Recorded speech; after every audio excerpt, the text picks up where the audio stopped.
Listen well, sons and daughters of the diaspora. Draw near to the fire that still crackles in my old veins. Today I will tell a story that the red earth of South Carolina holds in its heart like a blood secret. It is the story of a woman who waited 35 years. 35 years of violated body, of children torn away, of whips and silence, until she decided that the master's life was worth no more than her own dignity.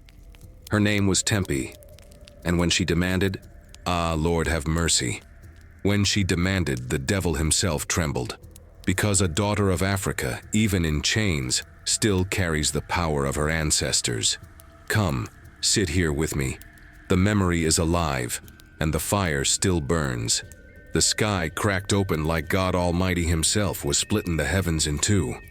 Thunder rolled across the red clay fields of Master Josiah Herndon's plantation, shaking the slave quarters till the timbers groaned like suffering creatures. Rain came down in sheets, beaten on the roof of that old cabin where Sister Ruth knelt on the hard ground, her hands red with blood and birth water, her face carved with the kind of pain only a woman bringing life into bondage can know. "Push, child, push." Old Granny May stood in the corner, muttering prayers in a tongue older than English, older than the Middle Passage itself, words that carried the weight of Guinea and Benin, of ancestors who walked free before the ships came. The air smelled of sweat and iron and something else, something the old ones called heavy spirits, the kind that gather when a soul enters this world of chains. Sister Ruth screamed. Not loud. The quarters taught you early. Loud screams brought the overseer's whip. So she bit down on a leather strap and let the pain tear through her quiet-like, the way a woman learns when her body ain't her own. And then, Lord of Glory, the baby came. Granny May caught the child slick and dark as polished ebony wood, and cut the cord with a rusty blade she'd blessed in graveyard dirt 3 nights running. The baby didn't cry right away. She just opened her eyes. Big ancient eyes that seemed to see straight through the cabin walls, through the cotton fields, through time itself, and looked at the world she'd been born into like she already knew every sorrow waiting for her. She got the sight, Granny May whispered, wrapping the infant in a worn cloth. This one sees. Sister Ruth, chest heaving, reached for her daughter with trembling hands. She pulled the baby close, pressing lips to that tiny forehead still wet with birth, and whispered words that would echo through the years. "You gonna be strong, child. Stronger than they can imagine. Stronger than iron. Stronger than hate." The door creaked open. Big Isaac stood there, rain dripping from his broad shoulders, his blacksmith's hand still carrying the char of the forge. He was a man of iron himself, 6 feet of muscle built from beaten metal and barren sorrow. But when he looked at that newborn daughter, his eyes went soft, and then hard again, the way a man's heart learns to protect itself. "What we name her?" he asked, voice low like distant thunder. "Tempie," Sister Ruth said, "short for temperance, 'cause this world gonna test every bit of patience she got." Big Isaac stepped inside, closing the door against the storm. He knelt beside his wife and child, his massive frame folded down like a giant made humble by love and fear. He touched the baby's cheek with one calloused finger, gentle as a man touching holy ground. "Forgive me," he whispered. Not to Ruth, not to the baby, but to something higher. "Forgive me for bringing you into this place." Outside, lightning split the sky again, and in that flash of white fire, shadows moved. Master Josiah Herndon stood on the porch of the big house, whiskey glass in hand, watching the quarters through the rain. He couldn't see inside the cabin, but he knew. Overseers always told him when a woman birthed. More chattel, more property, more bodies to work his fields. He sipped his bourbon and smiled. "Another one," he muttered to himself. "Good. Need strong stock." Inside the cabin, Granny May finished cleaning the blood and afterbirth. She gathered it careful-like, wrapped it in cloth. That placenta was powerful in root work, could be buried under the doorstep for protection or burned with prayers to keep haints away. But as she worked, she paused, staring down at the newborn Tempie with eyes clouded by age and knowing. "This child," she began, then stopped. "What is it?" Sister Ruth asked, exhausted but alert. A mother's fear is quicker than lightning. Granny May's lips pressed tight. She'd seen too much in her 70 years, seen children sold, seen mothers go mad, seen strong men broken on the whipping post. But she'd also seen rebellion. She'd seen Denmark Vesey's planning whispered in hush harbors before the white folks hanged him. She'd seen the way certain souls carried fire that no chain could smother. "Mark my words," Granny May finally said, her voice carrying the weight of prophecy. "This girl gonna carry a fire that neither hell nor heaven can put out. She gonna wait. She gonna watch. And when her time come..." The old woman's eyes glinted in the candlelight. "When her time come, the earth gonna shake." Sister Ruth pulled Tempie closer, fear and pride warring in her chest. Big Isaac stood, his shadow falling long across the cabin floor. "Then we teach her to wait smart," he said. "We teach her to survive." "Surviving ain't enough," Granny May said, gathering her things. "Not for this one. This one was born for something more." The storm raged on through the night. In the big house, Master Josiah slept drunk and dreamless. In the quarters, mothers held their children tight, praying for morning. And in that small cabin, Tempie, 1 day old, and stared up at the ceiling with eyes that already seemed to be counting something, memorizing something, waiting for something the rest of the world couldn't yet see. The old ones say every child born in bondage carries the middle passage in their blood. But some, Lord have mercy, some carry vengeance too. Tempie grew up fast, the way slave children do. Childhood in the quarters ain't like childhood in the big house. White children got toys and lessons and years to learn how to be cruel. Black children got work and hunger, and maybe, if they were lucky, a few stolen moments of laughter before the world reminded them what they were. By the time Tempie was 5, her hands knew the cotton plant better than her own face. Sister Ruth would take her to the fields at dawn, the mist still hanging heavy over the rows like ghosts of all the souls who'd worked that cursed earth before. The overseer, a man named Pike, mean as a cottonmouth and twice as quick to strike, would ride his horse up and down the rows, whip coiled on his saddle like a snake ready to bite. "Faster!" he'd shout, his voice cutting through the morning air. "You slow down, you get acquainted with my persuader here." He'd crack that whip in the air just to hear it snap, just to watch the bent backs flinch. Tempie learned early, never flinch, never show fear. Fear was what they fed on. She picked cotton with small hands that bled from the sharp bowls, her fingers moving quick and practiced. Beside her worked other children, little Moses, no more than 6, singing work songs in a high voice to keep time.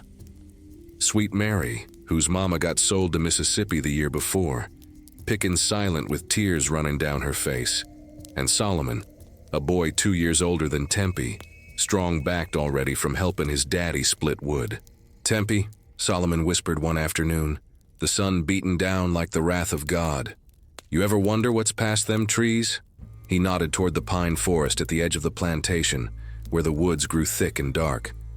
"Freedom," Tempie said simply, not looking up from her work. "How you know?" "Granny May told me. Said if you follow the drinking gourd north, you get to a place where ain't nobody own you." Solomon's eyes went wide. "The drinking gourd?" "The stars, fool," Moses chimed in, keeping his voice low. "Big Dipper, points north." "Y'all hush that talk," Sister Ruth said sharp from 2 rows over, fear tinging her voice. "Pike hear you talking about running, he'll skin you alive." But the seed was planted. Children in bondage grow up hungry, not just for food, but for the dream of something beyond the whip in the field. That night, back in the quarters, Tempie sat outside the cabin with Big Isaac. He was mending a broken hoe, his hands working the metal with the kind of skill that made Master Josiah keep him close. A good blacksmith was worth more than 10 field hands. "Daddy," Tempie asked, watching sparks fly from the forge. "Granny May say I got fire in me. What that mean?" Big Isaac looked at his daughter, 7 years old now, tall for her age, with eyes that seemed older than her years. He set down his hammer. "Mean you got a spirit they can't break," he said carefully. "But Tempie, listen to me good. Fire in the quarters is dangerous. You let it show too bright, they'll snuff it out. You understand?" Tempie nodded. but her eyes held questions her mouth didn't ask. "You gotta learn to carry it quiet," he continued. "Burn slow. Watch weight. Folks who run too fast get caught by the paddy rollers. Folks who fight too loud get hanged. But folks who wait—" He paused, his voice drop into a whisper. "Folks who wait sometimes get their moment." "Did you wait, Daddy?" Big Isaac's jaw tightened. "Every day of my life, child, every single day." The years rolled on like the seasons, plantin', growin', harvestin', winter, then back again. Tempie learned to read the signs the old ones taught. Which plants could heal, which could poison, which roots to bury for protection, which herbs to burn for blessin'. Granny May taught her in secret, passing down knowledge that came from Africa, from the islands, from generations of conjure women who knew that survival meant more than just breathing. "You see this here?" Granny May held up a twisted root, dark and gnarled. "This is High John the Conqueror. You carry this in a mojo bag, it give you strength when the overseer's whip come down. But you gotta feed it, talk to it, treat it like it's alive. 'Cause it is. Everything got spirit, child." Tempie absorbed it all like parched earth drinking rain. By the time she turned 10, she was working full days in the field. Her back was strong, her hands were fast, and her face had learned the mask every enslaved person wore: blank, obedient, invisible. But inside, that fire Granny May spoke of burned steady. And then came the day everything changed. Tempie was 12. It was harvest time, and the fields were white with cotton ready for picking. The air smelled of earth and sweat and something else: tension. One of the field hands, a man named Josiah, same name as the master, which Pike thought was funny in a cruel way, had been caught with a pass he'd forged to visit his wife on a neighbor's plantation. Pike had him tied to the whipping post in the center of the quarters. "Gather round," Pike shouted, his face red with whiskey and righteousness. "Y'all gonna watch what happens when you break the rules." The enslaved gathered reluctant, forced to witness. Children, too. Master Josiah believed in teaching lessons early. Tempie stood with the others, her mother's hand gripping her shoulder tight. "Don't look away," Sister Ruth whispered. "You look away. Pike make it worse for him. You watch, you honor his suffering." The whip came down, 20 lashes, then 30, 40. The man's back opened up like a field plowed by the devil himself. Blood ran down into the dirt, and still Pike didn't stop. Tempie watched. She counted every lash, memorized the sound, felt each strike in her own body, and something inside her went cold and hard as iron. When it was over, when they cut the man down and carried him to the sick house where he'd likely die from infection, Tempie walked back to the cabin with her parents in silence. That night she lay awake on her pallet, staring at the cracks in the ceiling, and made a promise to herself. A promise that would take years to fulfill, but would never fade. "I'm counting," she thought. "I'm counting every wrong, every pain, every tear. And one day somebody gonna pay." The next morning, Tempie was summoned to the big house. Master Josiah sat on the veranda fanning himself in the heat, his belly straining against his vest.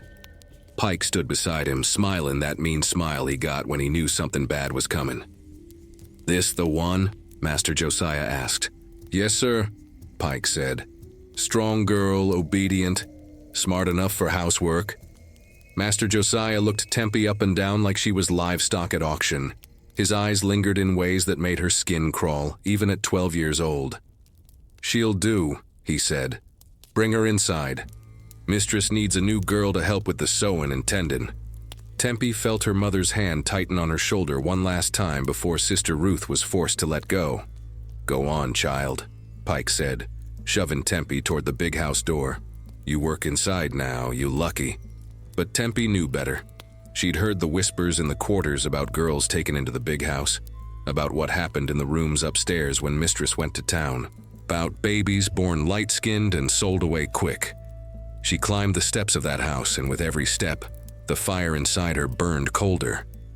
Master Josiah watched her go, his eyes following the young girl's form, and he licked his lips slow. "Gonna break that one in gentle," he muttered to Pike. "She got fire, I can see it." Pike chuckled. "They all got fire till you snuff it out, sir." But they were wrong. Some fires don't get snuffed. Some fires just wait, burnin' low, burnin' patient, burnin' for 35 years until the moment comes to set the whole world ablaze. And that moment, though neither man knew it yet, was already written in the stars, already whispered by the ancestors, already promised by a girl named Tempie, who had just learned the most important lesson of survival. Patience is a weapon sharper than any blade. The big house smelled of lavender and lies. Tempie scrubbed floors that gleamed like mirrors, polished silver till her reflection stared back hollow-eyed, and learned to move through rooms like a ghost, present but unseen, the way Mistress Sarah Herndon preferred her servants. For 3 months, it was bearable. She slept on a pallet in the corner of Mistress's dressing room, woke before dawn to light fires, spent her days mending clothes and serving tea to white ladies who talked about her like she wasn't there. "Such a strong girl," they'd say, sipping from china cups. "Good hips, she'll breed well." Tempie kept her face blank, her eyes down, counting stitches in the sewing to keep from screaming. Then came the night Master Josiah's footsteps climbed the stairs. It was past midnight. Mistress had gone to Charleston to visit her sister, taking the children with her. The house was quiet save for the creak of old wood settling and the sound of Tempie's breathing as she lay on her pallet, half asleep. The door opened slow. Master Josiah stood there, candle in hand, still dressed in his supper clothes, but with his collar loose, whiskey heavy on his breath. His shadow filled the doorframe like something out of a nightmare. "Get up, girl," he said, soft, too soft. Tempie's heart hammered against her ribs like a trapped bird. She knew. Lord have mercy, she knew what was coming. The quarters had warned her. Sister Ruth had held her face in both hands before she left and whispered, "You fight, they kill you. You scream, they beat you worse. You survive, baby. You just survive." I said, "Get up." Tempie rose slow, her legs shaken. She was 12 years old.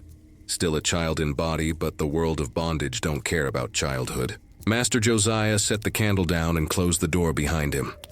"You're a pretty thing," he said, reaching for her. "Been watching you. You gonna learn your place tonight." What happened next I won't describe in detail, not because it ain't important, but because some suffering is too sacred to parade. Let it be known that Master Josiah Herndon took what was never his to take. He violated a child whose body wasn't even full grown. He did it slow, methodical, like a man breaking in a horse.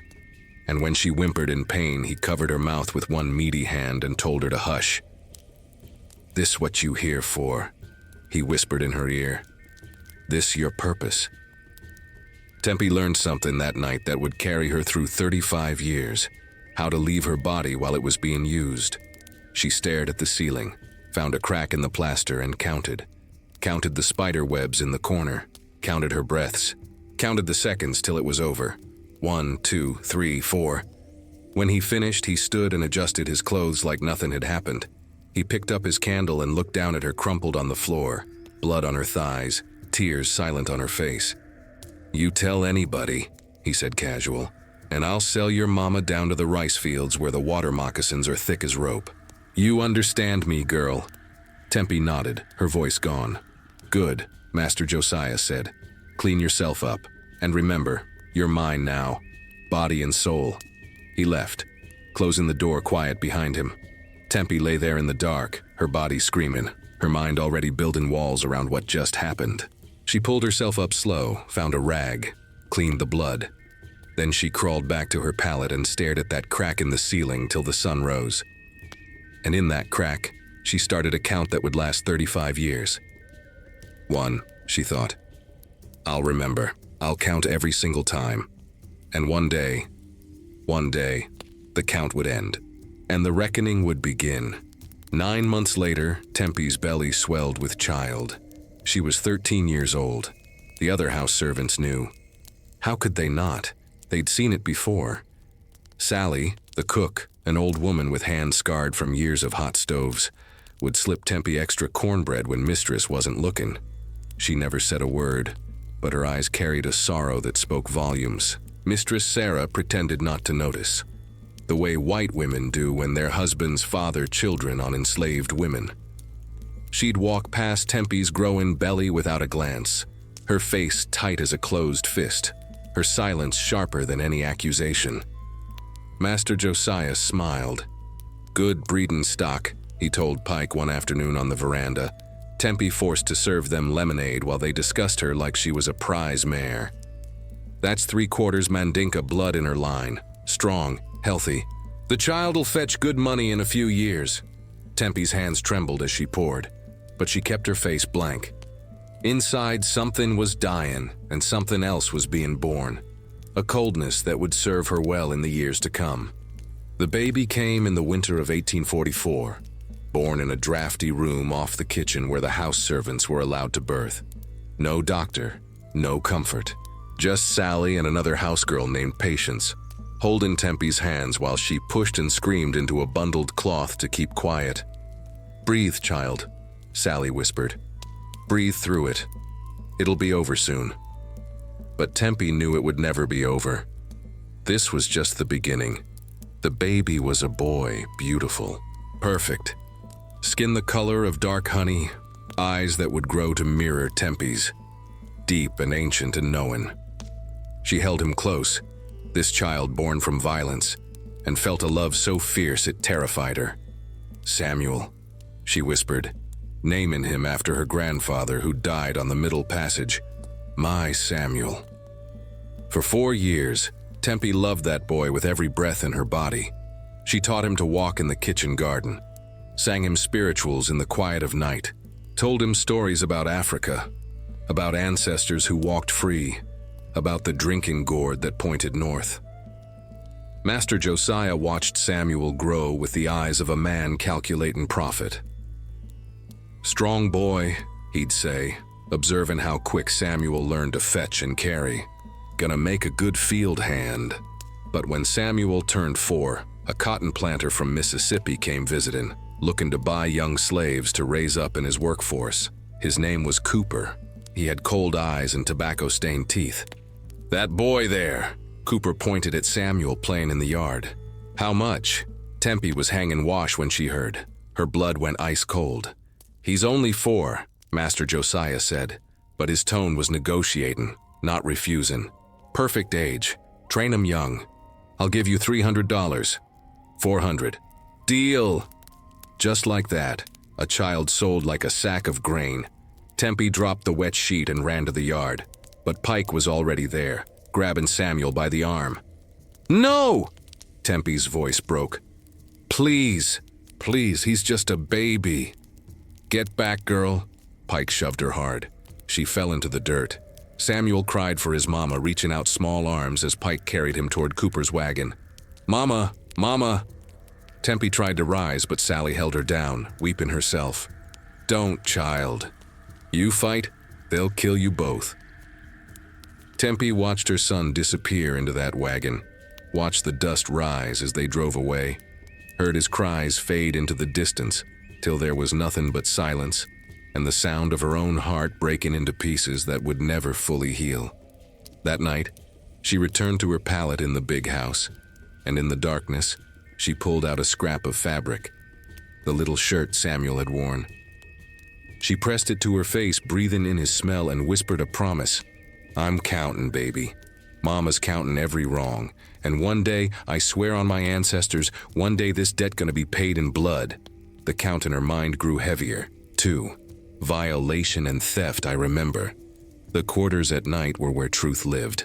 In the darkness, when the overseers slept and the masters were drunk on their verandas, enslaved folks gathered in whispers to share what the daylight wouldn't allow. Tempie started spending her rare free hours in the cabins with the other women. Sister Ruth was there, older now, her hands twisted from years in the fields. There was Big Clara, a woman whose back carried so many scars it looked like a roadmap of hell. Young Dinah, barely 16, pregnant with the overseer's child and terrified. And old Harriet, a root doctor who'd seen 70 years of bondage and still had fire in her eyes. "We all carrying the same weight," Big Clara said one night, her voice rough as gravel. "Every woman here know what it is to have her body took without asking. Every mama here know what it is to have her children sold." "How you bear it?" Tempie asked, her voice breaking. Samuel had been gone 3 months and the wound was still fresh as the day they took him. Big Clara looked at her with eyes that had witnessed unspeakable things. You bear it 'cause you got to, 'cause giving up means they win, 'cause somewhere inside, you holding onto the hope that maybe, just maybe, things gonna change. Change how? Dinah asked, tears streaming. We just property. Ain't no change coming for property. Old Harriet leaned forward, her voice dropping to a whisper that made everyone lean in close. There's ways, she said. Old ways. Ways that come from across the water, from the ancestors. Root work, conjure. We can't fight 'em with fists, but we can fight 'em with spirit. She pulled out a small cloth bag from her dress tied with red string. This here is a goofer bag. Got graveyard dirt, red pepper, sulfur, and a nail from a coffin. You put this under a white man's doorstep. It brings confusion and misery to his house. Tempie's eyes widened. Does it work? Child, I put one under Pike's cabin 2 years back. His wife left him, his horse went lame, and he got the worst case of boils you ever seen. Course it works. But you gotta believe. You gotta call on the ancestors with a pure heart. The women sat in silence, absorbing this knowledge like dry earth drinking rain. I tried to run once, Big Clara said quietly. Made it 2 days into the swamp before the paddy rollers caught me. The dog. She stopped, her breath catching. They gave me 30 lashes, but you know what? For them 2 days I was free, and nobody can take that memory from me. My cousin Martha, Dinah said, her voice barely a whisper. She couldn't take it no more. Found her hanging in the barn last spring. Silence fell heavy as a burial shroud. Suicide is what the white folks call it, Old Harriet said, but I call it escape. Sometimes the only door out of hell is death. No. Tempie's voice cut through the darkness, hard and cold. Everyone turned to look at her. Death ain't the answer. That's what they want. For us to just die quiet and make room for the next generation of slaves. But what if we didn't die? What if we waited? What if we learned their habits, their weaknesses, and one day... She didn't finish, but the women understood. Big Clara nodded slow. You talkin' dangerous talk, child. We live in dangerous lives, Tempie replied. Might as well speak dangerous truth. Old Harriet studied Tempie's face in the dim firelight, seeing something that made her smile. A terrible, knowing smile. You got the mark, she said. I seen it the day you was born. You gonna be the one who remembers, the one who counts, the one who collects the debt. Teach me, Tempie said. You teach me everything. And so began Tempie's education in the old ways. Old Harriet taught her which herbs could heal and which could kill, how to make a mojo bag for protection, how to call on ancestors in the hush harbors where they gathered to worship away from white eyes, how to read signs in nature, the way birds flew, the way the moon hung, the way storms gathered. Knowledge is power, Old Harriet said, and patience is the sharpest blade. Tempie learned. She watched. She waited. And with each lesson, with each shared story of suffering and survival, the fire inside her burned colder and more focused. 3, she counted. The Sisters of Sorrow. I remember their names. I remember their pain, and I'm collecting it all. The years crawled by like wounded animals. Tempie bore 4 more children to Master Josiah, each one a piece of her soul torn away and given form. 2 more boys were sold south before they could walk proper. But 2 remained, Lila, born in 1848, and Solomon, born in 1851. These 2, Master Josiah allowed to stay. Not out of mercy, but calculation. Lila was beautiful even as a child, with skin like burnished copper, and eyes that made grown men stare. Josiah was already planning her future as house servant, already seeing profit in her body. Solomon was strong-backed and quick-minded, perfect for training as a driver or skilled laborer. Tempie looked at these children and saw both blessing and curse. She loved them fierce as fire, but she knew, Lord have mercy, she knew, that in this world, love was just another form of vulnerability, another way for the masters to control you. Love your children, and they got leverage. Love them too much, and they'll use it to break you into pieces. Still, she couldn't help herself. She taught Lila to sing spirituals with double meanings. songs that sounded like praise but carried messages of resistance. She taught Solomon to read by scratching letters in the dirt when no one was watching, despite the laws against it. Both children learned early to move through two worlds. The one the white folks saw, where they were obedient and simple, and the real one, where they were sharp and aware and planning. "Mama," Lila asked one night when she was 9, "why Master Josiah look at me like that?" Tempie's blood went cold. She knew that look, had known it since she was 12. "Like what, baby?" Like he hungry and I'm supper." Tempie pulled her daughter close, her heart hammering against her ribs. "You stay away from him, you hear me? You never be alone in a room with him. Never. But mistress say I gotta start helping in the big house next year." "Then I'll be there with you," Tempie said fierce. "Every moment, you ain't going through what I went through." But even as she said it, she knew it was a promise she might not be able to keep. Solomon, meanwhile, was growing into a young man with his grandfather Big Isaac's build and his mother's quiet fire. At 12 years old, he stood tall and proud, his shoulders already broadening from work in the forge where Master Josiah had him apprenticed. One afternoon, Pike caught Solomon looking at him. Just looking, not even defiant, just making eye contact the way a human being does. But in the world of bondage, even a look could be rebellion. "You eyeballing me, boy?" Pike's voice went dangerous quiet.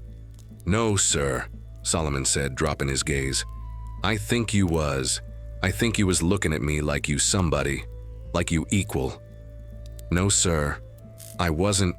The fist came fast, catching Solomon across the jaw and knocking him to the ground. Then Pike's boot followed, and then the whip he always carried. Tempie heard the commotion from the big house kitchen and ran. She found her son on the ground, blood trickling from his mouth. Pike standing over him with the whip still in hand. "He need to learn respect," Pike said when he saw her.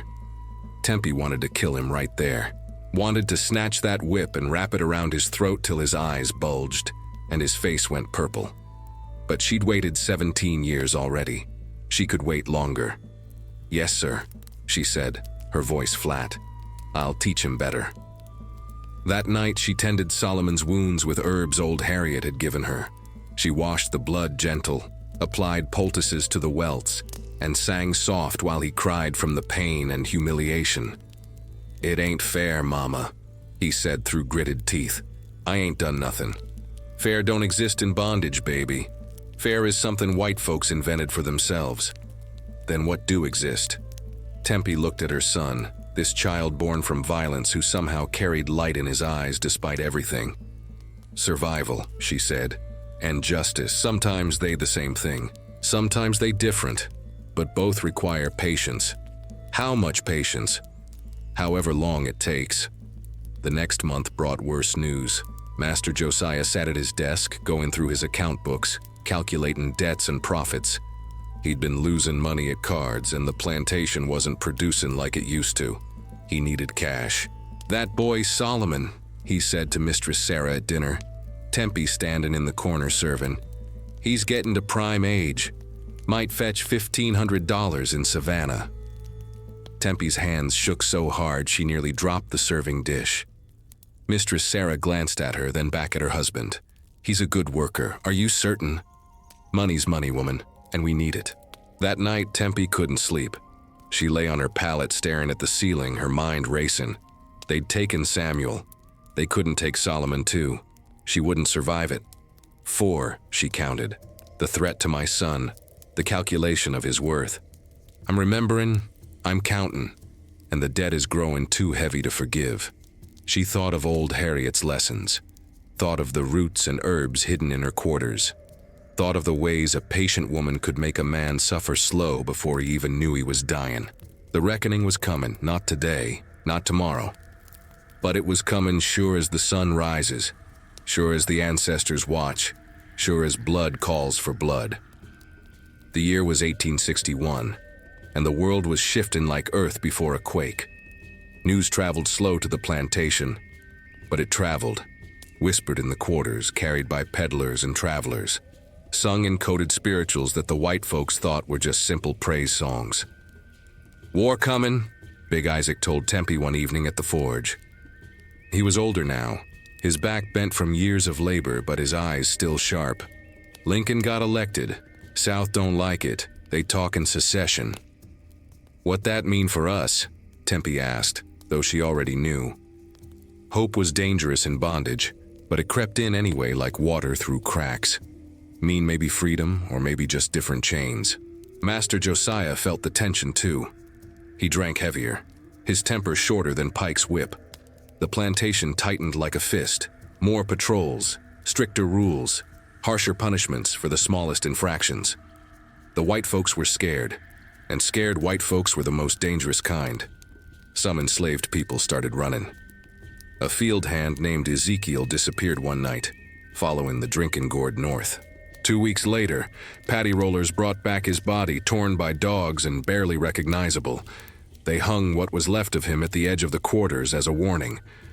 Tempie made Lila and Solomon look at the body. "Mom, no!" Lila cried, turning away. "Look at it!" Tempie's voice was harsh, but her hands were gentle on her daughter's shoulders. "You look at what they do to us. You remember, 'cause forgetting is how they win." Solomon stared at Ezekiel's remains with eyes gone cold. At 15, he was nearly a man, his body strong from forge work, his mind sharp from the lessons Tempie had secretly taught him. "How much longer we gotta wait, Mama?" "Till the moment's right." "And when's that?" Tempie looked at the distant horizon where smoke from Confederate camps rose against the sky. "When they too busy killing each other to notice us." But Master Josiah noticed everything. His paranoia grew with each report of Union advances. He armed Pike and the other overseers, posted guards at night, and made examples of anyone who showed even a hint of defiance. One morning, Solomon made the mistake Pike had been waiting for. He was hauling iron from the forge when Pike's horse spooked and nearly trampled him. Solomon jumped aside, and in that split second, his eyes met Pike's with something the overseer couldn't tolerate. Not fear, but recognition. The look of one human acknowledging another. "You forgettin' your place, boy?" Pike dismounted slow, his hand already reaching for the whip coiled at his belt. "No, sir, just moving out the way." "You looked at me, dead in the eye, like you think you equal." "I didn't mean—" The whip sang through the air before Solomon could finish. It caught him across the back, tearing through his shirt. He stumbled but didn't fall. That made Pike angrier. "Strip that shirt, now." Solomon's hands shook as he obeyed, revealing his bare back to the growing crowd of enslaved people Pike had ordered to watch. The whip came down again and again. 20 lashes, 30. Pike's face red with exertion and something darker, pleasure. Tempie heard the commotion from the big house and ran. She arrived to find her son on his knees, blood streaming down his back, Pike standing over him breathing hard. Their eyes met, Tempie and Pike, and in that moment something passed between them. A promise. A declaration of war that had been brewing for decades. "Clean him up," Pike said, smiling, "and teach him better. Next time I won't stop at 30. That night, Tempie washed Solomon's wounds with water infused with healing herbs. Her son didn't cry, but his body shook from pain and rage. "I hate him, Mama," Solomon whispered. "I hate all of them." Tempie's hand stilled. "Good," she said quietly. "Hate is honest. Hate keeps you sharp. But hate without patience is just noise. You gotta let it burn slow. Let it become something useful." She pressed a poultice to his deepest wound and began to sing, low and mournful, an old spiritual that carried hidden meaning. "Nobody knows the trouble I've seen." But she knew. Lord have mercy. She knew every trouble, every lash, every violation, every child stolen. And she was counting them all. 5, she thought, her jaw clenched tight. My son's blood on the ground. Pike's pleasure in it. I'm remembering. And when the time comes, I'm collecting. The war dragged on, distant thunder that promised rain but never quite arrived. Confederate soldiers passed through occasionally, requisitioning supplies and conscripting white men. Master Josiah was too old and too important to his plantation to fight, but he sent money and provisions to the cause. Meanwhile, Tempie began her real work. Old Harriet had died the previous winter, but before she passed, she'd given Tempie everything. Her knowledge of roots and herbs, her conjure bags, her secrets whispered in the dark. "You the one," Harriet had said with her last breaths. "You the one who gonna balance the scales." Tempie started small, she observed. She memorized. Master Josiah's habits, when he drank, how much, when he slept, where he kept his pistol, which routes he took through the plantation. Pike's routines, his rounds, his weaknesses, his fear of snakes and darkness, the layout of the big house, which floorboards creaked, which windows stayed unlocked, where the shadows fell deepest. She made allies careful-like. Sally in the kitchen, who'd watched children sold and mothers beaten for 30 years. Jacob, the stable hand, whose sister had been raped by Pike and then sold to cover the shame. Even some of the field hands who whispered in the quarters about the righteousness of retribution. "You plannin' something," Sally said one night, her voice low as they prepared the evening meal. It wasn't a question. "Maybe. It's dangerous. Breathin' is dangerous for folks like us." Sally was quiet for a moment, then reached into her apron and pulled out a small vial. "Oleander extract," she whispered. "A few drops in whiskey, he'll think it's just indigestion. Enough drops." She didn't finish. Tempie took the vial, tucked it into her dress. "Thank you. Don't thank me yet." "And Tempie?" Sally's eyes were hard. "Whatever you do, make sure it counts, 'cause you only get one chance. They catch you, they'll make an example that'll haunt these quarters for generations." Tempie nodded. She knew. She'd been counting for 21 years now, since that first night in the back room.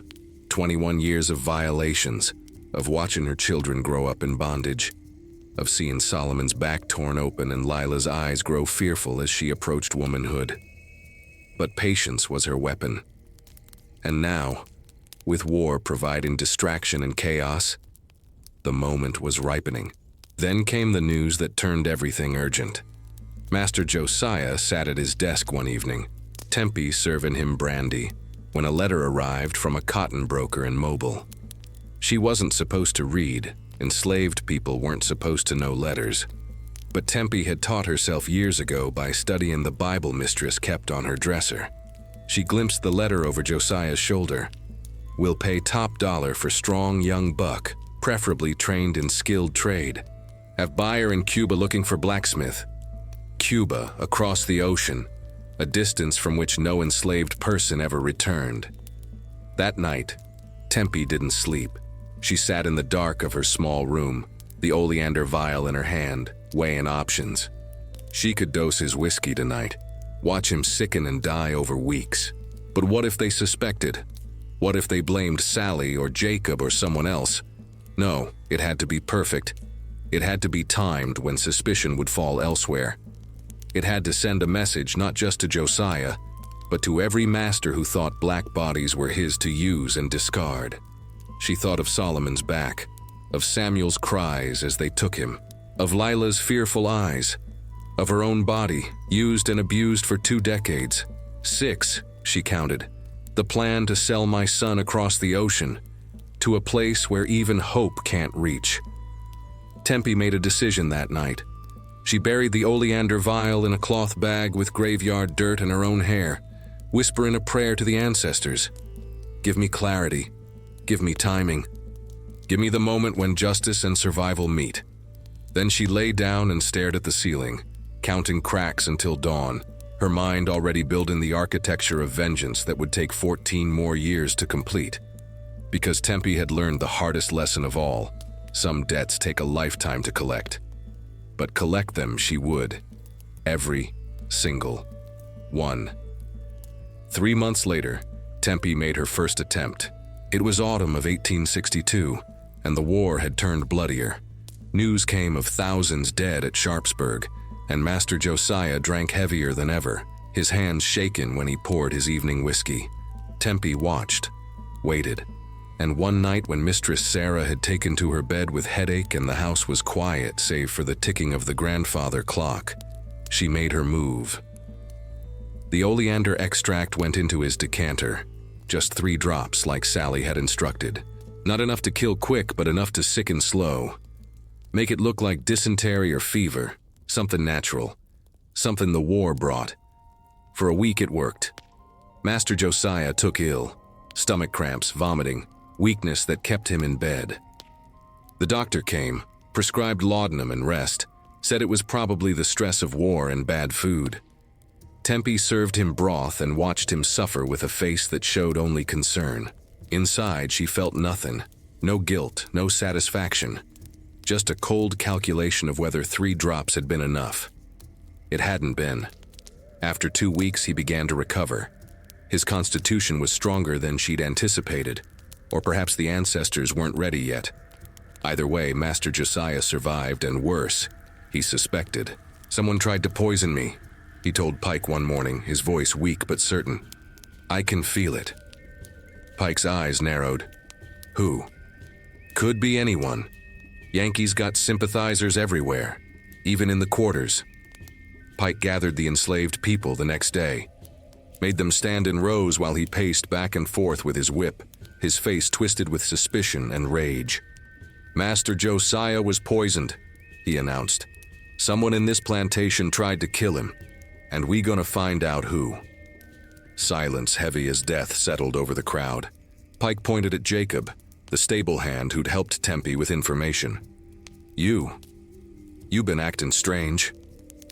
"No, sir, I ain't done nothing. Search his cabin." They found nothing because Jacob had nothing, but Pike wasn't satisfied. His eyes swept over the gathered faces, looking for guilt, for fear, for any sign of weakness.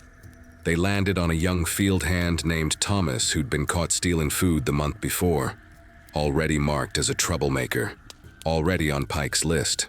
"Him," Pike said. "He got motive. I swear I didn't." Thomas's voice broke with terror. They dragged him to the whipping post, gave him 50 lashes while everyone watched. Then they hanged him from the old oak tree at the edge of the quarters as a warning. Left his body there for 3 days so the crows could pick at him, so the children could see what happened to poisoners. Tempie watched Thomas's body sway in the wind and felt something inside her crack, and then harden into something darker. An innocent man dead because of her. Not Master Josiah, not Pike. An innocent. That night she almost gave up, almost decided the cost was too high. That revenge wasn't worth more black blood spilled. But then she saw Solomon limping from the forge, his back still scarred. Saw Lila flinch when Master Josiah's shadow crossed her path. Thought of Samuel sold away, of the other children stolen, of 23 years of her own body violated. 7, she counted, her heart a stone, an innocent man's blood on my hands. Thomas hanging like strange fruit. But his death ain't my fault, it's theirs, they killed him. They made this world where poison is the only justice we got. Tempie knelt in the darkness and whispered to the ancestors, "Forgive me, guide me, and when the moment comes again, make my hand steady and my heart cold as iron, because I ain't stopping, not till the debt is paid in full." The vial of oleander went back into its hiding place, waiting.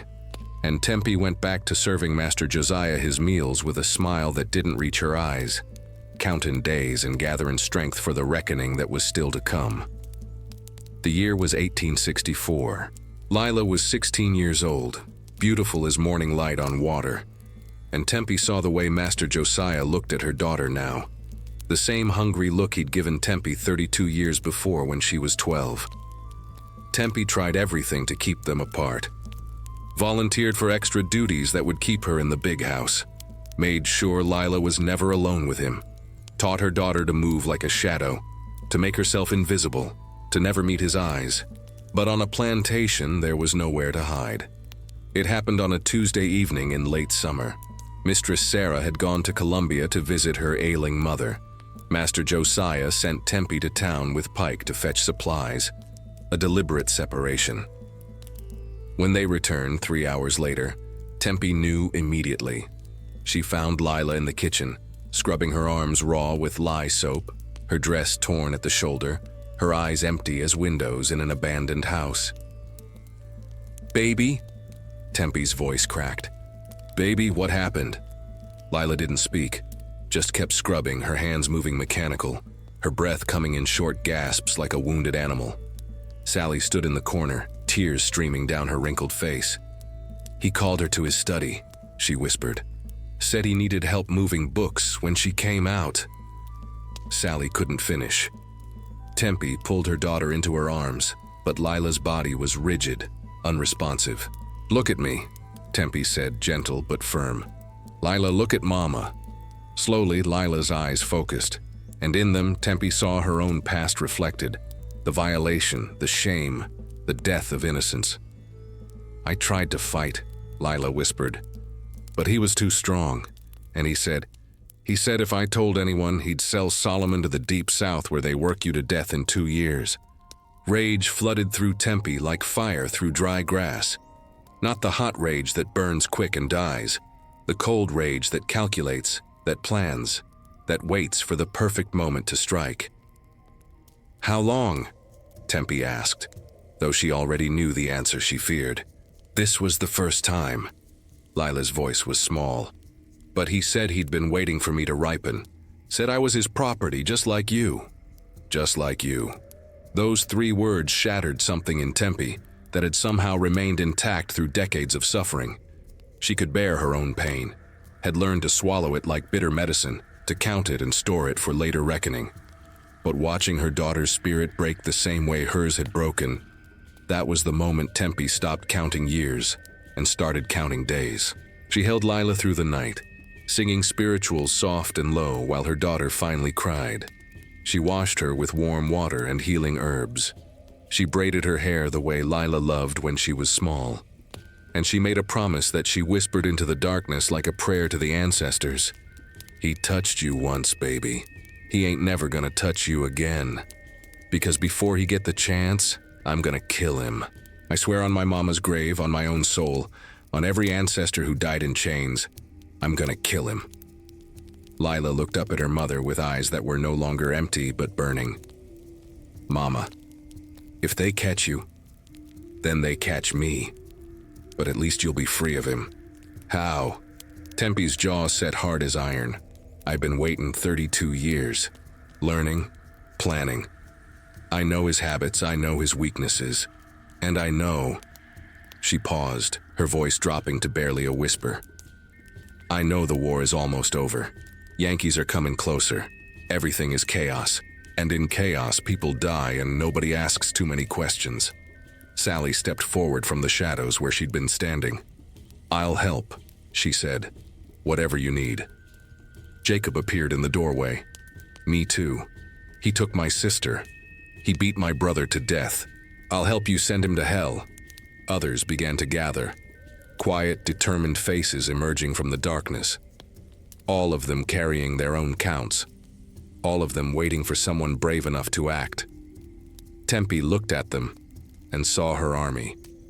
Not soldiers with guns, but survivors with knowledge, with access, with patience sharpened by suffering into something deadlier than any blade.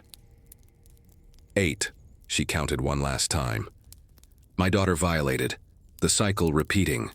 32 years of waiting, but waiting is over now. The reckoning was no longer a distant possibility. It was a promise written in blood, scheduled for the moment when Master Josiah would finally learn what it meant to be powerless in the hands of someone who'd been counting wrongs for over 3 decades. Soon, Tempie whispered to the night. Very soon. Spring of 1865 brought thunder that wasn't from the sky. Union troops were marching through South Carolina, like the judgment of God, burning plantations and liberating the enslaved. The news traveled faster than wildfire, carried on the wind and whispered in the quarters with voices that trembled between fear and hope. Master Josiah grew more paranoid by the day. He buried silver in the yard, sent Mistress Sarah and the children to her sister's place in Georgia, and armed every white man who could hold a rifle. Pike doubled the patrols, and the whip sang more often, as if terror could hold back the tide of change. "Yankees comin'," Big Isaac told Tempie one evening, his voice low but urgent. "Maybe a week, maybe less. Folks in the next county already free." Free. The word tasted strange on Tempie's tongue after 33 years in bondage. "And what we supposed to do?" she asked. "Wait for white men from the north to tell us we human?" Big Isaac looked at his daughter with tired eyes. Tempie, I know that tone. Whatever you plannin', be careful. Freedom's coming anyway.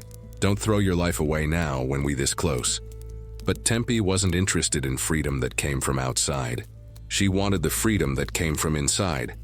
The freedom of settling accounts, of making oppressors pay for every drop of blood, every stolen child, every violation. 3 days later, Union cavalry rode past the plantation boundaries. They didn't stop. Too many other plantations to liberate, too many miles to cover before Confederate forces regrouped. But their presence changed everything. Master Josiah descended into drunken rage. He stood on the veranda with his rifle, yelling about Southern honor and property rights, threatening to shoot any slave who tried to run. "You're mine," he screamed at the assembled enslaved people. "Yankees can't take what's mine. This is my land, and you're my property till I say different." But even as he ranted, everyone could see the fear in his eyes. His world was crumbling, and he knew it. That night, chaos reigned. Some enslaved people did run, disappearing into the woods to follow the Union troops. Others stayed, too scared of the paddy rollers, too uncertain of what freedom actually meant after a lifetime in chains. Tempie stayed for a different reason. She found Lila and Solomon in the quarters after dark. "Tomorrow," she said simply. "Tomorrow everything changes." "What you mean, Mama?" Solomon asked, though his eyes said he already knew. "I mean, I've been waiting 33 years, and I ain't waiting one day more." Lila grabbed her mother's hand. The Yankees ain't my justice," Tempie said, her voice hard as stone. "They didn't suffer what I suffered. They didn't lose what I lost. This debt is personal, and I'm collecting it personal." She pulled her children close. "Tomorrow night when it's done, we run. North. We find the Union lines and we never look back, but first..." Her eyes gleamed in the firelight. "First, I'm gonna make sure Josiah Herndon knows exactly who's killing him and why." Sally appeared in the doorway. "He's drunk, sent Pike home. House is empty except for him." Tempie stood. "Then it's time." 9, she counted for the last time. 33 years, 4 months, and 16 days. Every violation, every child stolen, every lash, every tear. Tomorrow the counting stops. Tomorrow the collecting begins. The ancestors whispered in the wind and Tempie listened. The moment had finally arrived. Not perfect, but close enough. And in a life lived in bondage, close enough had to be sufficient. "Rest tonight," she told her children. "Tomorrow we wake up in a different world." A night before reckoning, Tempie didn't sleep. She sat in the darkness of her small room off the kitchen, and for the first time in 33 years, she allowed herself to remember everything. Not the cold, protected memories she'd been carrying, those neat little boxes where she stored each wrong for later counting. No. This time she let it all flood back raw and bleeding. She was 12 again, and Master Josiah's heavy body was crushing her into the floor. His whiskey breath hot on her neck, his hands tearing at her dress while she counted ceiling cracks and tried to float away from her own skin. She was 13, belly swollen with a child conceived in violence, serving tea to white ladies who discussed her condition like she was livestock. She was 17, watching 4-year-old Samuel scream for her as they loaded him into a wagon bound for Mississippi. His little hands reaching, his voice crying, "Mama, Mama," until distance swallowed him whole. She was 25, birthing her 4th child in a cold room with no comfort, knowing this baby too would either be sold or raised in chains. She was 31, washing blood from Solomon's back after Pike's whip tore him open for the crime of looking like a human being. She was 45, holding Lila while her daughter cried after Master Josiah did to her what he'd been doing to Tempie for over 3 decades. Every memory played across her mind like scenes painted in blood and tears. Every violation, every humiliation, every moment of powerlessness. 33 years condensed into one long night of remembering. But Tempie didn't cry. Not anymore. Tears were for the living who still hoped things might change. She'd moved beyond hope into something colder and sharper, certainty. She pulled out the items she'd been gathering, a knife from the kitchen, sharp enough to split bone, the remaining oleander extract, a mojo bag blessed with graveyard dirt and her own blood, and something else, a piece of cloth from Samuel's baby shirt, the one thing she'd kept when they took him. "For you, baby," she whispered to the absent child. "For all of them."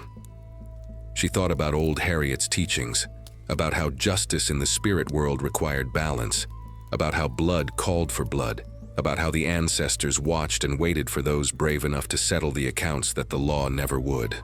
Tempie knelt in the darkness and prayed, not to the white man's God who'd watched her suffer for 3 decades without intervention, but to the older gods, the ones who crossed the Middle Passage in the hearts of stolen people, the ones who remembered Africa and freedom, and the rightness of resistance.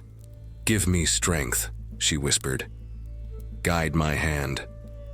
And when I stand before judgment, let it be known that I did what no one else would do. I collected a debt that was rightfully owed."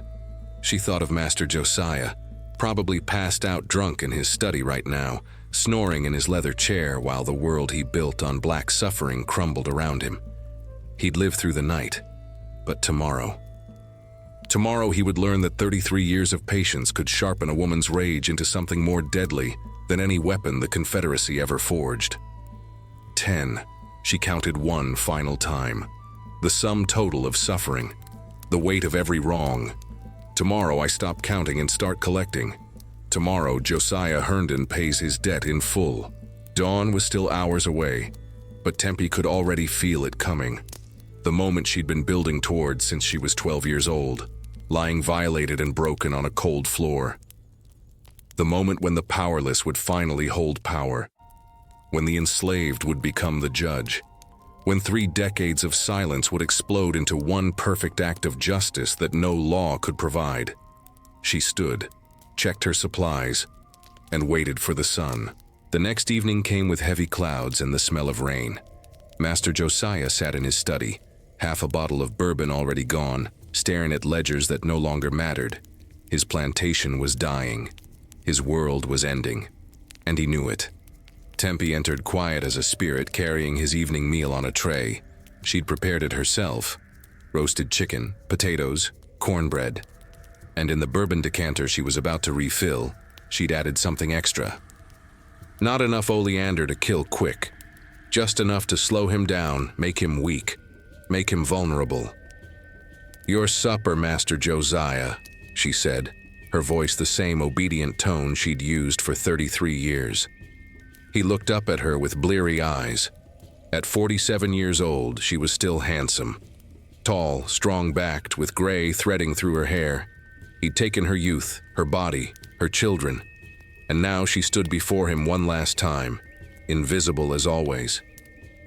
"Put it down," he slurred, "and pour me more whiskey." Tempie poured the poisoned bourbon and watched him drink. 1 glass, 2, 3. She waited, patient as death itself. Within an hour, his movements grew sluggish. His eyes struggled to focus. "Feel strange," he mumbled, trying to stand but stumbling back into his chair. "Must be the war worries," Tempie said softly. "Let me help you to bed, sir." She guided him up the stairs. This man who'd climbed these same stairs 33 years ago to violate a 12-year-old child. His arm heavy on her shoulder, his breath labored, his body weakening with each step. They reached his bedroom. Tempie helped him onto the bed and he collapsed like a felled tree, his eyes closing. But Tempie wasn't done. She pulled out the knife she'd hidden in her apron, and then she did something that might seem cruel to folks who ain't never lived in bondage. She woke him up, shook him hard till his eyes opened, confused and frightened. "Master Josiah," she said, her voice no longer servile but cold as January frost. "I need you awake for this. Need you to understand." "Tempie," his voice was weak. "What, you remember that first night?" she asked, her hand steady on the knife. "When I was 12? You remember how you told me this was my purpose? How you said I was yours, body and soul?" Understanding dawned in his eyes, and then fear. "I've been counting, Master Josiah, counting every violation, every child you stole from my arms, every night you came to my room, Every time you made me call you sir, while you used me like I wasn't human." She pressed the blade against his throat, not cutting yet, just letting him feel it. 33 years, I counted. You know what that adds up to? That's over 12,000 days of suffering. That's 5 children born and 3 sold. That's a lifetime of my body being yours and my soul being caged. "Please," he whispered, tears starting. "The Yankees, they comin'. You'll be free. Just wait, wait." Tempie's laugh was bitter as gall. "I've been waiting my whole life and I'm tired. Tired of waiting for white folks to decide I'm human. Tired of hoping God will balance scales he's been ignoring since the first slave ship left Africa. So I'm balancing them myself." She thought of Samuel's cries, of Lila's violated innocence, of Solomon's scarred back, of Sister Ruth dying in those same quarters worn out from grief, of Big Isaac's broken spirit. "This is for every black woman who couldn't fight back," Tempie said. "Every mama whose babies got sold. Every daughter whose body wasn't her own. This is justice that the law will never give us. And it's 33 years overdue." What happened next was not quick. Tempie had waited too long for quick. She made sure Josiah understood exactly why he was dying, made sure he felt a fraction of the powerlessness he'd inflicted. She collected her debt slowly, methodically, with the precision of someone who'd been planning this moment for decades. When it was over, when Master Josiah Herndon's blood stained the floor of the bedroom where he'd slept in comfort while she slept on a pallet, Tempie stood and breathed deeply. The weight she'd carried for 33 years didn't disappear. It would never fully disappear. But it shifted, changed, became something else. She looked out the window at the quarters where her children waited, at the fields that had drunk so much black sweat and blood, at the plantation that would soon be ashes and memory. "It's done," she whispered to the ancestors. "The debt is collected." And in that moment, Tempie became something the white world feared most, a black woman who'd reclaimed her own power through the only means bondage had left her. Thunder rumbled in the distance. Rain began to fall, and Tempie walked out of that room, leaving behind the body of her tormentor and 33 years of suffering. Tempie descended the stairs of the big house for the last time, her hands still wet with blood, her heart beating steady as a drum. She found Sally in the kitchen, waiting with a bundle of food and supplies already prepared. "It's done?" Sally asked, though she already knew from Tempie's eyes. "It's done." Sally nodded once, solemn as a prayer. "Then you need to go, now. Pike's at his cabin, but he'll be making rounds soon." Tempie changed into traveling clothes Sally had hidden. Men's trousers, a rough shirt, a hat to cover her hair. She washed the blood from her hands in the kitchen basin, watching the water turn pink and swirl down the drain, like 33 years of suffering finally being released.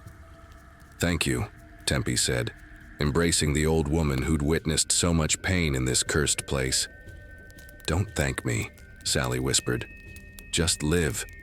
Live free and tell the story so folks know we ain't all just victims. Some of us fought back." Tempie ran to the quarters where Lila and Solomon waited with Jacob. They had bundles prepared, food, blankets, what little they could carry. Big Isaac was there too, though he was too old and weak to travel far. "Daddy," Tempie said, kneeling before her father, "come with us." He shook his head, his eyes wet but proud. "My time for running is past. But you three, you run fast.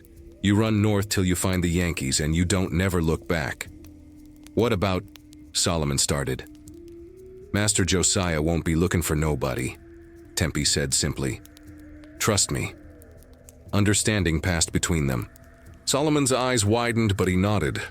Lila pressed her hand to her mouth, torn between horror and something that looked like relief. "We gotta move," Jacob urged. "Got maybe an hour before they find the body." Tempie held her father one last time, breathing in the smell of forge smoke and sweat that had been her childhood. "I love you, Daddy." "I know, child. Now go. And when you get north, you tell them. You tell them about this place. You tell them what we survived. You make sure the world knows." They slipped into the night, 4 souls fleeing toward freedom, while behind them, the plantation began to wake to the horror in the big house. Tempie heard the first scream as they reached the tree line. Probably Pike discovering what she'd done. "They comin' after us," Jacob said, urgent. "Let them try," Tempie replied, her voice hard. She had a knife. She had knowledge of the land, and most importantly, she had nothing left to lose. They ran through the woods, following paths only enslaved people knew. The secret routes used for hush harbors, for meetings, for stolen moments of humanity. Behind them, they heard shouting, dogs barking, the plantation erupting into chaos. Some enslaved people, hearing what Tempie had done, chose to run too. Others, too scared or too beaten down, stayed and watched the runners disappear into the darkness. The rain came harder, washing away their scent, making tracking difficult. They crossed a creek, waded through water up to their chests, climbed the far bank into deeper woods. Solomon stumbled, his old scars from Pike's whip making running difficult. Tempie caught him, held him up. "We ain't stopping. We ain't never stopping." By dawn, they heard the dogs closer. The paddy rollers were organized now, determined to catch the woman who'd killed a master. In the Old South, such an act couldn't be allowed to stand. If one enslaved person could murder their owner and escape, what would stop others? But the Old South was dying, and Tempie was done being its victim. They reached a clearing where Union cavalry had camped the day before. The soldiers were gone, but the signs remained. Blue uniforms had been here. Freedom had touched this ground. "Not much farther," Jacob said, reading the signs. "Yankees can't be more than 5 miles north." The dogs sounded closer. Lila looked back, terrified.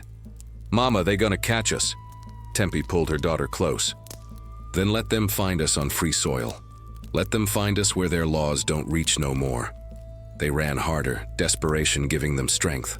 The morning sun broke through the clouds, and in the distance they saw smoke from campfires. Blue uniforms, the Union line. "There!" Solomon shouted. "We made it!"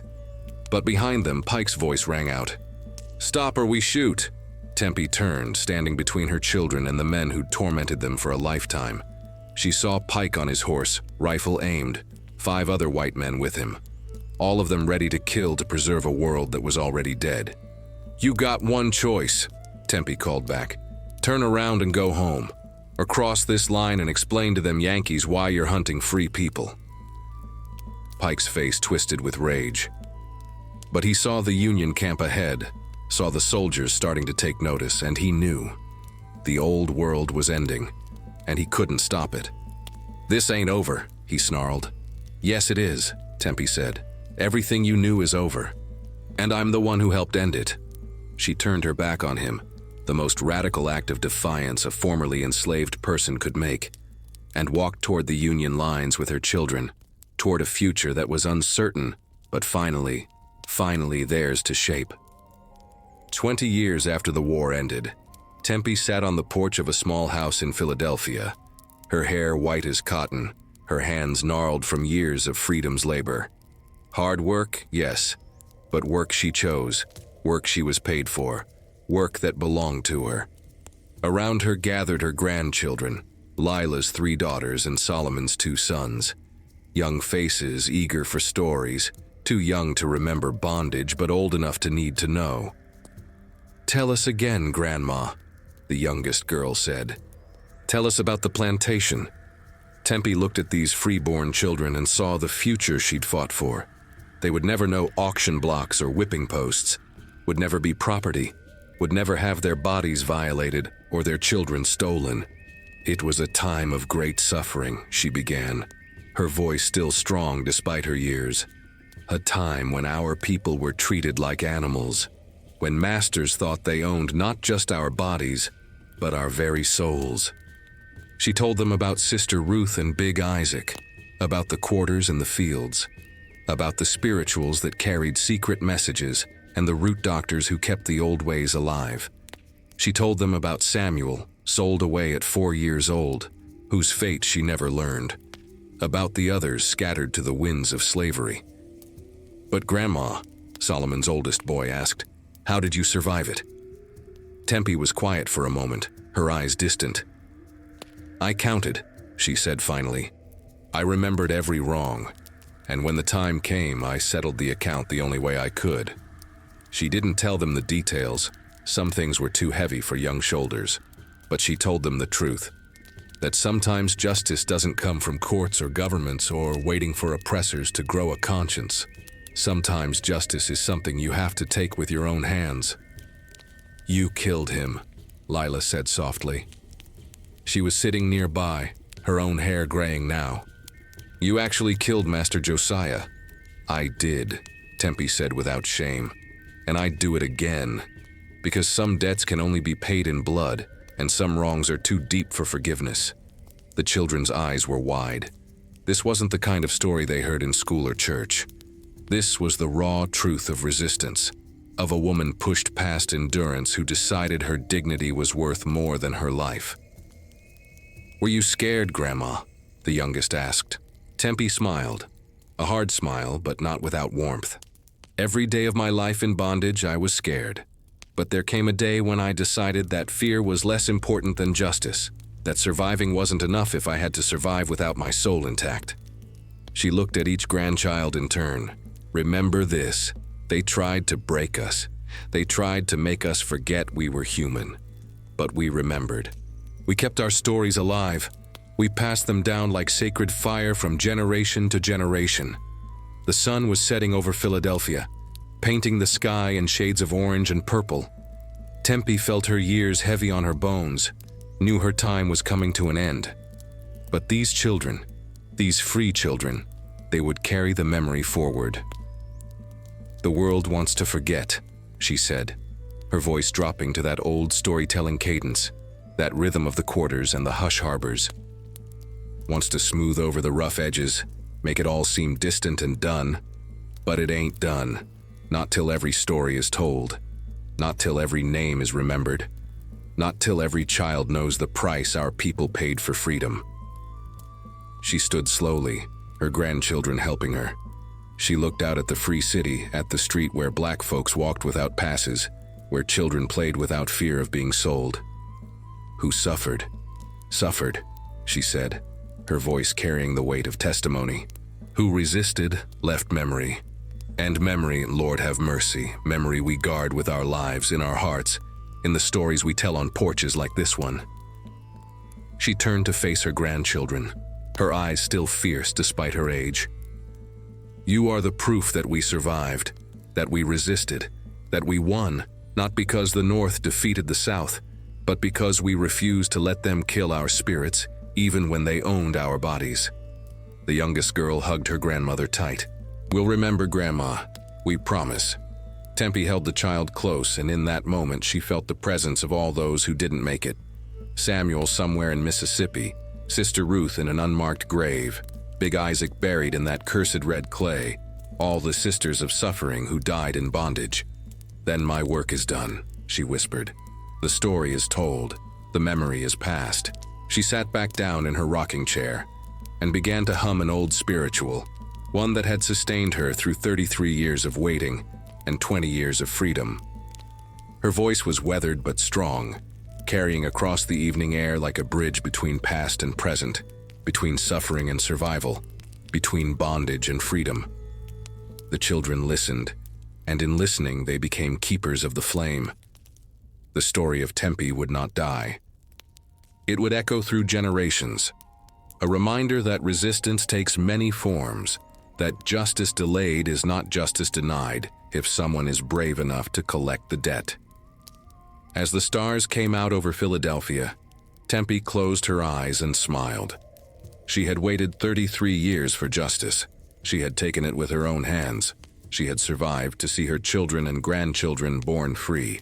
And now the story would live on, told in whispers and shouts, in history books and family gatherings, in the collective memory of a people who survived the unspeakable and emerged unbowed. "Remember me," she whispered to the night. "Remember us all. Because the ones who suffered, they deserved to be remembered. The ones who resisted, they earned the right to have their stories told. And those stories, sweet Jesus, those stories live on here, forever echoing in our hearts, in our voices, in the echoes from the quarters." The wind carried her words into the darkness, where ancestors waited to welcome her home. And the children kept humming, keeping the memory alive, ensuring that Tempie's 33 years of suffering and her one perfect act of justice would never be forgotten. The story was complete. The debt was paid, and the echo would never die.